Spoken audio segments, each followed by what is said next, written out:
You're watching Northern Crimes. They lived next door. They worked in bakeries, repaired engines, served in the military. They looked like anyone else. But behind their ordinary lives, they were hiding something unthinkable. From the forests of Oregon to the back streets of Vancouver, from Alaska's icy isolation to the suburbs of Spokane, these are the real-life monsters who haunted the Pacific Northwest. Some hunted their victims in plain sight. Others vanished without a trace until the truth clawed its way to the surface. This is the true story of 10 serial killers who turned one of the world's most beautiful regions into their personal hunting ground, and not all of them have been forgotten. This is Northern Crimes.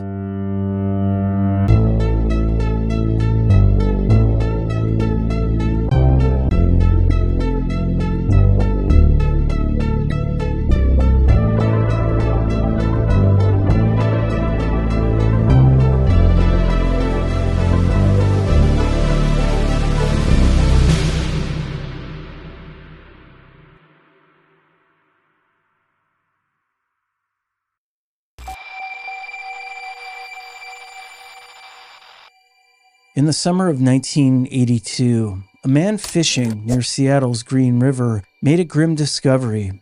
The body of a young woman floating just beneath the surface, her arm caught in the current, swaying gently like it was reaching for help. It was the first of many, and it marked the beginning of a case that would haunt the Pacific Northwest for decades.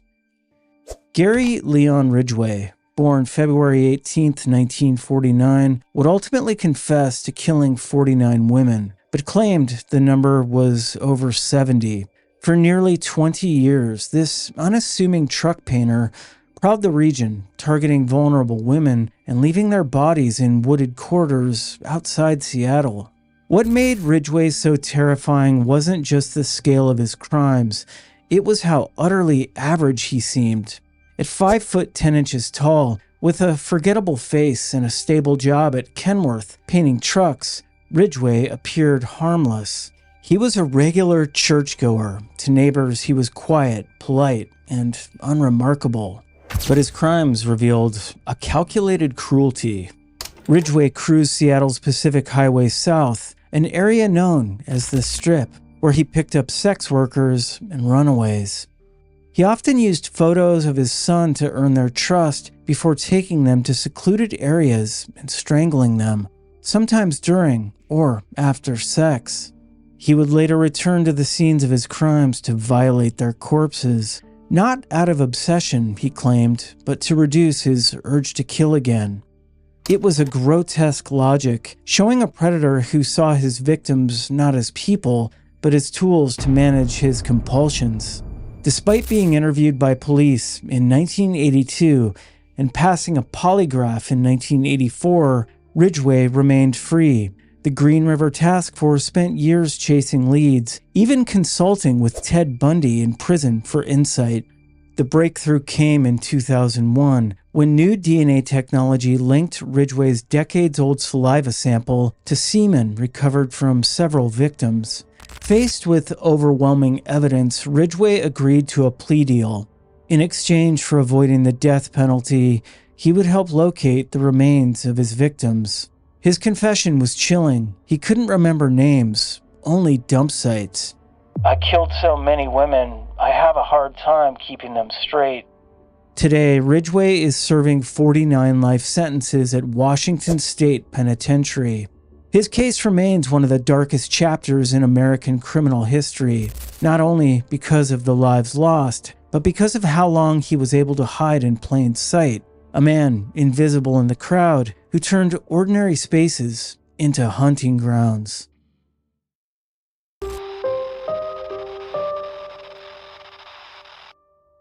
For years, women disappeared from Vancouver's downtown east side, vanishing quietly, without headlines, without urgency. Their names faded from missing persons list almost as quickly as they were added. But in 2002, the truth surfaced on a pig farm just outside the city, and it was worse than anyone imagined.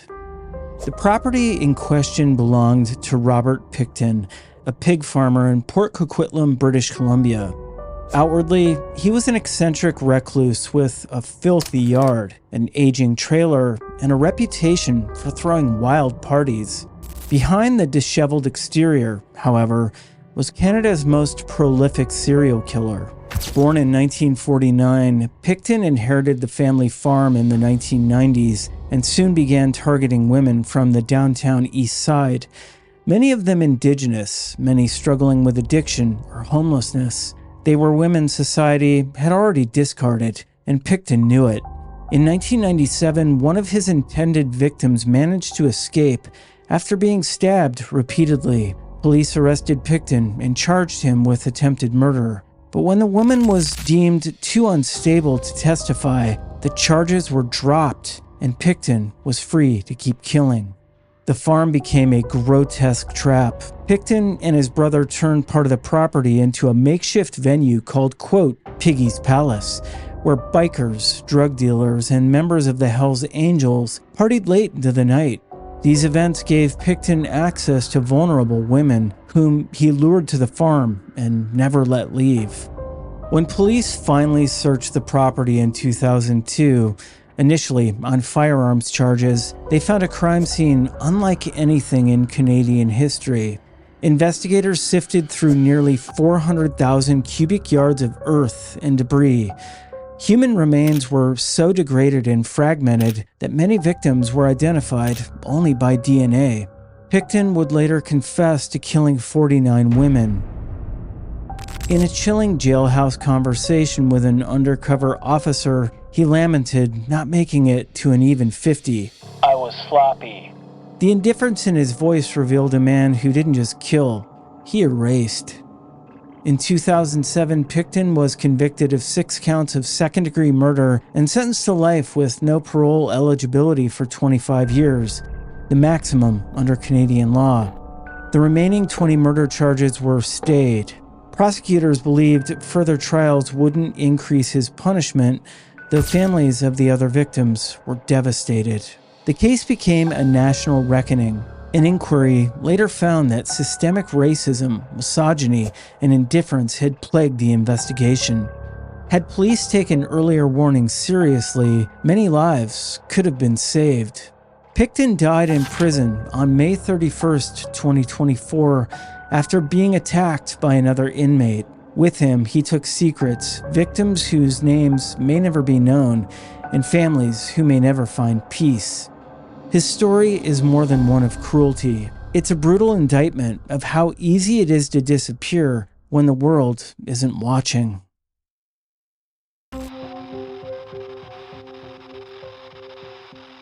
She woke to pain and confusion. Karen Sparks, just 18 years old, had fallen asleep in her basement apartment near the University of Washington. She didn't know that a man had crept inside, that he'd crushed her skull while she slept, that she would survive, but barely. Her attacker vanished into the night. That was January 1974. The man responsible? Ted Bundy. Theodore Robert Bundy appeared to be everything a predator shouldn't be. Educated, clean-cut, charming, a law student with political connections. But beneath the polished exterior was a man who would become one of the most notorious serial killers in American history, confessing to 30 murders across 7 states, though the true number is likely far higher. Bundy operated with terrifying precision. He approached young women in broad daylight, often feigning injury, an arm in a sling, crutches, dropped books, playing on empathy. Once they offered help, he then lured them to his car, a tan Volkswagen Beetle, and then he attacked. Most of his victims resembled one another, slender, white, long dark hair parted in the middle, and it was no coincidence. They looked like his ex-girlfriend. Throughout 1974, women began vanishing from Washington and Oregon colleges. Linda Ann Healy, Donna Manson, Susan Rancourt, Roberta Parks. In July, 2 women disappeared from a crowded lake on the same day. Witnesses remembered a man named Ted driving a VW Bug. Bundy fled the Northwest and continued killing in Utah, Colorado, and Idaho. Eventually arrested in 1975, he escaped custody not once, but twice. After his escape, in 1977, he made his way to Florida, where his crimes reached their most brutal climax. At Florida State University, Bundy broke into the Chi Omega sorority house and attacked 4 women as they slept, killing 2. Weeks later, he abducted 12-year-old Kimberly Leach. Her body was found in a pig shed. Bundy's trial became a media spectacle. He defended himself in court, smiling for cameras, manipulating the press. Even as evidence mounted, some saw him as too intelligent, too clean-cut to be a killer. It was one of the first true crime stories to captivate the nation in real time. On January 24, 1989, Bundy was executed in the electric chair at Florida State Prison. Outside, a crowd cheered. His legacy is uniquely disturbing. Bundy wasn't the monster in the shadows. He was the man in line behind you, the one who smiles, shakes your hand, and never raises suspicion. He changed how we talk about serial killers. He forced law enforcement to modernize, pushing for centralized databases, interjurisdictional communication, and criminal profiling. But more than that, Bundy shattered illusions. Evil, it turns out, doesn't always look the way we expect.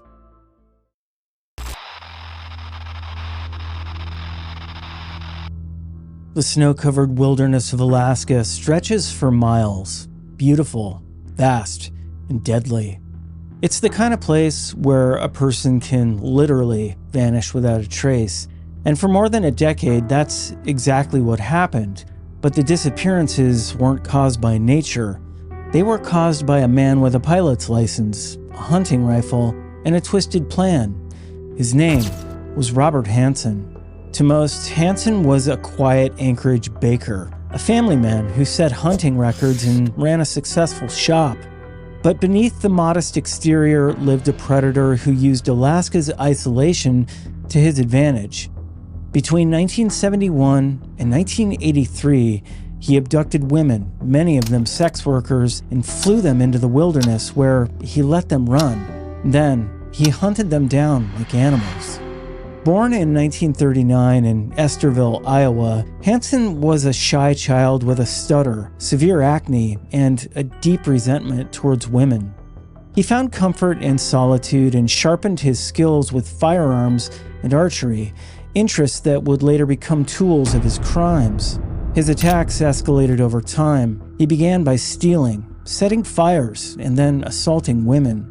After moving to Alaska in the 1960s, he eventually developed a method: lure a woman under false pretenses, restrain her, fly her deep into the bush, and give her a short head start before beginning the hunt. It was only by chance that the truth came to light. In 1983, a 17-year-old named Cindy Paulson escaped from Hansen's plane. Handcuffed and terrified, she ran barefoot across a parking lot and flagged down help.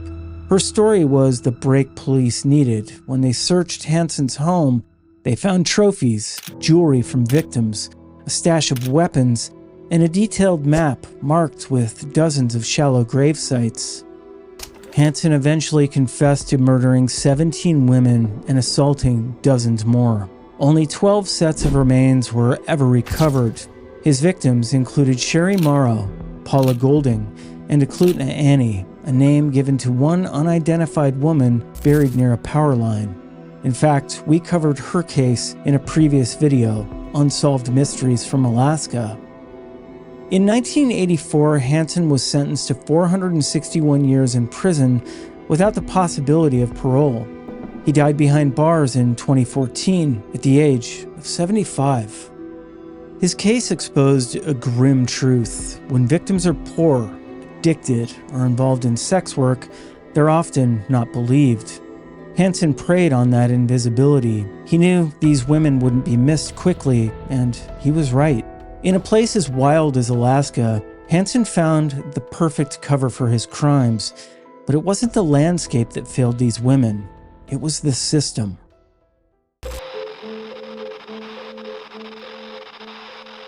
The surveillance footage is grainy, but the fear is unmistakable. 18-year-old Samantha Koenig stands behind the counter of a small Anchorage coffee kiosk, making a drink for her last customer of the night. She smiles politely. Then he pulls a gun. That man was Israel Keyes. Born in 1978 in Utah and raised in an isolated, extremist household in rural Washington, Keyes grew up off the grid, without electricity, surrounded by racist ideologies, and alienated from mainstream society. But his darkness wasn't rooted in belief. It was in control. Unlike most serial killers, Keyes didn't stalk specific victims. He stalked locations. He buried kill kits across the United States, buckets filled with guns, cash, restraints, and disposal tools, sometimes years in advance. Then he'd fly or drive thousands of miles, retrieve a kit, kill someone at random, and vanish. No connection, no pattern, no motive, except the thrill of getting away with it. Koenig's abduction in February 2012 would be his undoing. After assaulting and murdering her, Keyes kept her body frozen in a shed while he went on a cruise with his family. When he returned, he staged a photo of her body with a recent newspaper to create a fraudulent ransom demand. The photo was sent to her family. They thought she was still alive. What ultimately brought Keyes down was a mistake. He used Koenig's debit card to withdraw money across multiple states. In Texas, a highway patrol officer stopped him for a minor traffic violation and found a mask, a gun, and the ATM card in his rental car. In custody, Keyes stunned investigators. He was calm, articulate, and terrifyingly matter-of-fact. He confessed to the murders of Samantha Koenig and Bill and Lorraine Currier in Vermont, but hinted at many more. FBI agents believe he may have killed as many as 11 people, maybe more. He never gave names. "I've got a lot more stories to tell," he said in interviews, but those stories died with him. On December 2nd, 2012, Keyes ended his life in an Anchorage jail cell. He left behind a cryptic, blood-soaked suicide note and an unanswered trail of bodies. What makes Israel Keyes uniquely terrifying isn't just the violence, it's the strategy. He was a killer without a type, a motive, or a trace. He hid in the open, a small business owner with a daughter, respected in the community. And yet behind the mask, he was one of the most calculating predators the FBI has ever encountered. He didn't want fame, he wanted control, and that's what makes him so hard to forget.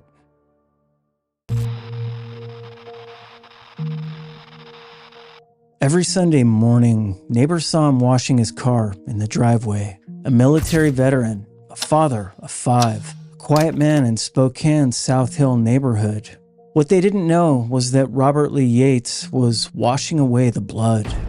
Born May 27, 1952, in Oak Harbor, Washington, Yates seemed to live the picture of a disciplined, successful life. He flew helicopters in the U.S. Army, earned medals for his service, and returned home to raise a family. But behind the facade was a man capable of chilling violence. Over 2 decades, Yates murdered at least 16 people, mostly women living on the margins of society. His first known killings took place in 1975, when 2 young college students were shot execution-style while picnicking near Walla Walla. The case went cold for decades. Then, between 1996 and 1998, Yates' killing spree intensified. Most of his victims were sex workers he picked up along East Sprague Avenue in Spokane. Many battled addiction, all were vulnerable, and all were disposable in Yates' eyes. His method was methodical. He would solicit sex, often in his van, and then shoot his victims in the head or heart with a small caliber gun.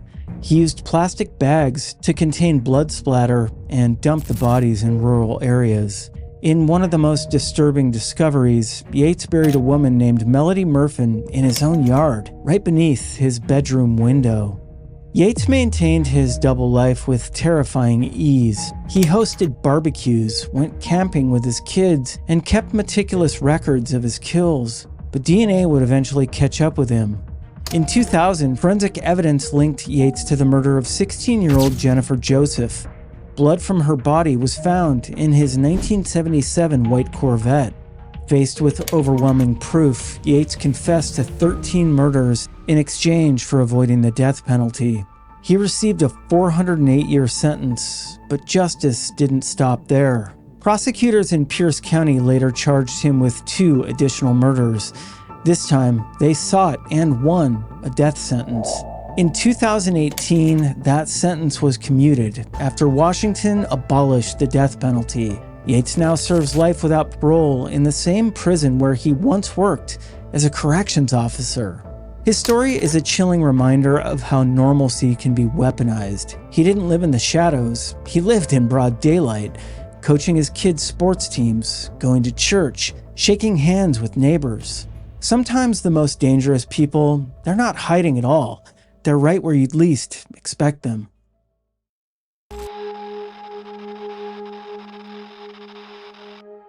Two people sat in prison for a murder they didn't commit.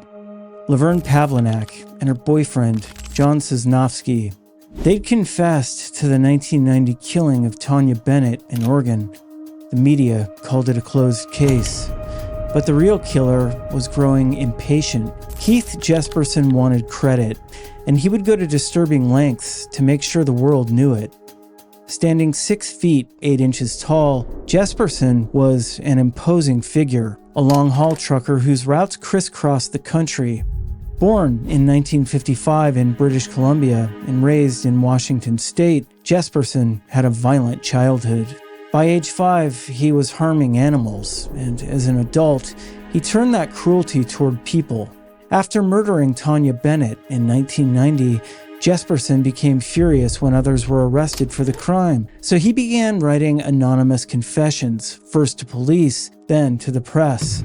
Each was signed with a distinctive smiley face, earning him the nickname that would stick, the Happy Face Killer.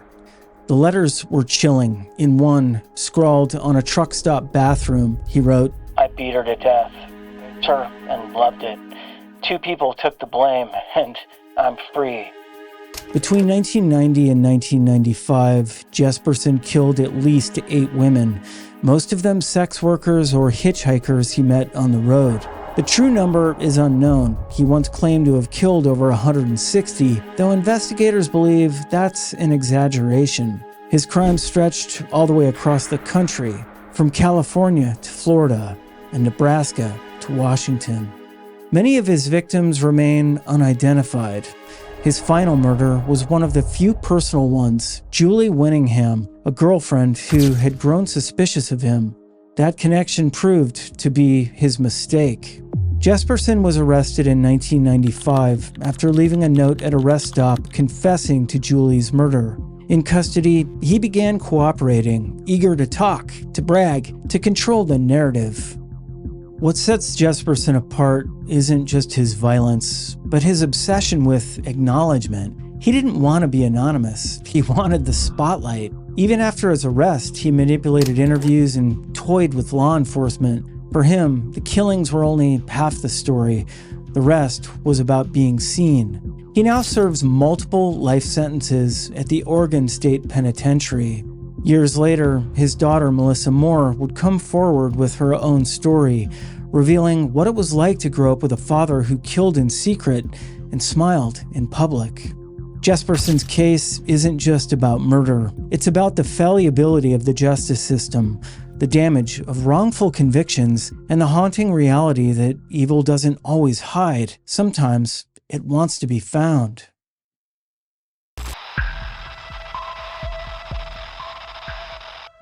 The forest floor was quiet, except for the breeze rustling through the ferns. Then came the sound of boots. Investigators moving through a patch of Oregon woods near Molalla. Scattered across the undergrowth, they found the remains of 6 women. The killer had left them in the trees like discarded trash. His name was Dayton Leroy Rogers. Born in 1953 in Moscow, Idaho, Rogers lived a life of duality. A small engine repairman with a wife and child, friendly, dependable. But at night, he cruised the highways around Portland, looking for women he believed the world wouldn't miss. Women battling addiction, women in sex work, women who'd fallen through society's cracks. He would later be known as Oregon's most prolific serial killer. Rogers' crimes came to light on August 7, 1987, when patrons at a Denny's restaurant in Oak Grove witnessed a horrifying scene in the parking lot. A young woman, 25-year-old Jennifer Lisa Smith, stumbled from Rogers' pickup covered in blood with 11 stab wounds to her chest and back. She died at the hospital. Rogers fled the scene but was quickly identified and arrested. The murder led investigators to a patch of woodland near Molalla. There, they uncovered the graves of 6 more women, bound, mutilated, left among the brush. The victims included Lisa Marie Mock, Maureen Hodges, and 16-year-old Reatha Giles. All had been tortured before being killed. Rogers' signature, a cocktail of vodka and orange juice in mini liquor bottles, was found at several of the dump sites, linking him to the crimes. Forensic evidence and witness accounts painted a disturbing picture. Rogers lured his victims with offers of money or transportation and then drove them into the woods to die. He was convicted in 1989 and sentenced to death for the Molalla Forest murders, but the story didn't end there. In a strange legal twist, the Oregon Supreme Court overturned his death sentence not once, but 3 times over procedural issues. Each time, a new jury sentenced him to death again. Then, in December 2022, Governor Kate Brown commuted all death sentences in the state to life without parole, effectively ending any chance of execution for Rogers. He now resides at Two Rivers Correctional Institution in Umatilla. Dayton Rogers didn't target victims for who they were, but for who society believed they weren't. He exploited a system that ignored the vulnerable and believed no one would go looking. He was wrong, but it took far too long to prove it.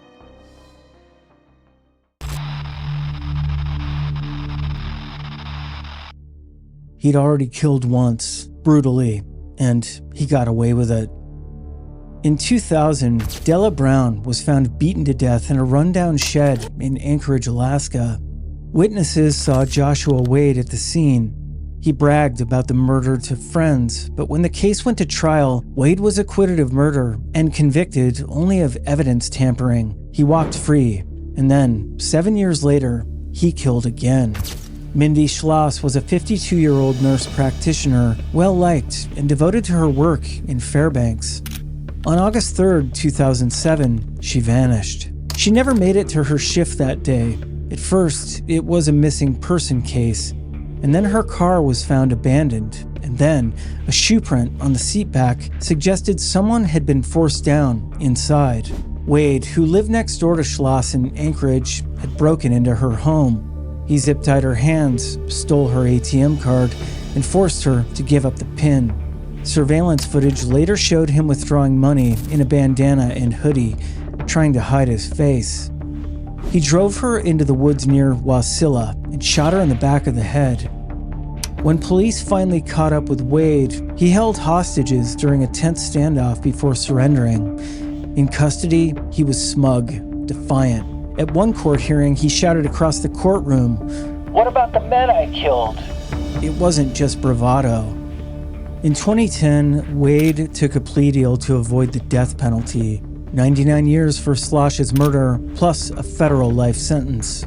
Then, in 2014, he confessed to 3 more killings, including one he committed at just 14 years old. The total count, at least 5 known victims.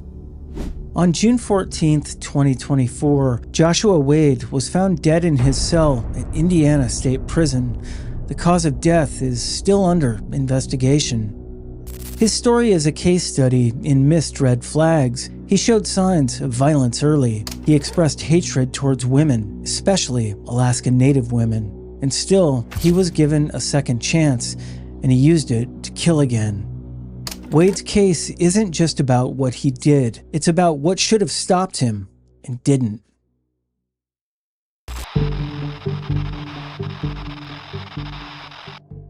He was sentenced to death in 1949. He should have died in prison in Alaska before most of his victims were even born, but Harvey Carignan didn't hang. A legal technicality overturned his conviction, and for the next 3 decades, he would roam free, leaving a trail of broken bodies and lives across the American Northwest. Born in 1927 in Fargo, North Dakota, Carignan's early life was marked by instability.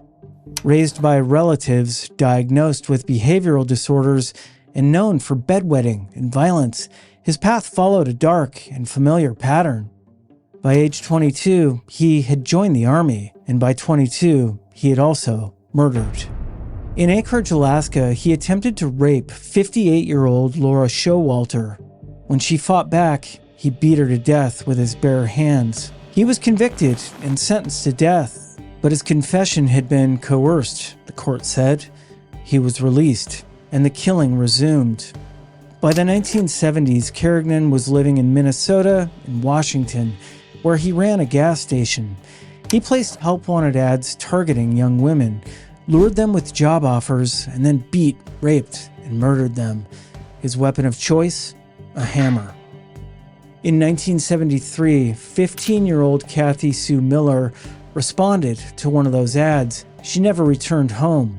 Her body was found wrapped in plastic on a reservation north of Everett.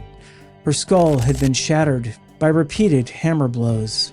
Carignan didn't stop. He assaulted Gwen Burton, who miraculously survived despite being assaulted with a hammer and left for dead in a field. He kidnapped 2 teenage girls, Sally Versoy and Diane Flynn, who escaped only because he stopped for gas. 18-year-old Catherine Schultz wasn't so lucky.